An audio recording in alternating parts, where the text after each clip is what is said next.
శ్రీ ఆంజనేయం దోస్తులు, ముందుగా అందరికీ వరలక్ష్మి వ్రత శుభాకాంక్షలు అండి. ఫస్ట్ టైం మ్యారేజ్ అయిన తర్వాత 15 years తర్వాత ఇప్పుడు మొదటి వాయినం మా ఆయనకి ఇచ్చాను. అండ్ చాలా అంటే చాలా సంతోషం అనిపిస్తుంది నాకు. ఎప్పుడు నా జాబు తన జాబ్ వల్ల ఒకరికొకరం అవైలబుల్గా ఉండము. ఈసారి అన్నీ కుదిరాయి. నిజంగా నేను బిజినెస్ స్టార్ట్ చేసినప్పుడు భయపడ్డాను, కాకపోతే ఇట్లాంటి చిన్ని ఆనందాలన్నీ సక్సెస్ అవుతున్నాయి. నెక్స్ట్ పెద్ద పాపకి ఇచ్చాను వాయనం. వాళ్ళు కన్నె ముత్తైదువలు కదా. పెద్ద పాప తర్వాత చిన్న పాపకి ఇచ్చాను. గంధము బొట్టు పెట్టిన తర్వాత తమలపాకులో అరటిపళ్ళు, గాజులు, వక్క, పువ్వులు ఇచ్చానమాట.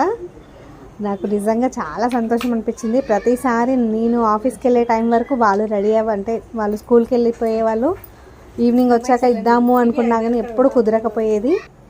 ఈసారి ముగ్గురికి ఇచ్చాను.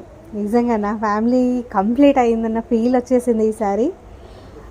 ఇంకో విషయం ఏంటంటే, మనం హాయ్ హలో అలాంటివి కాకుండా శ్రీ ఆంజనేయమని, శ్రీరామని, జై శ్రీరామని, ఓం నమ శివాయ అని మనకు నచ్చిన దేవుళ్ళతో మనం పలకరించుకుందాం.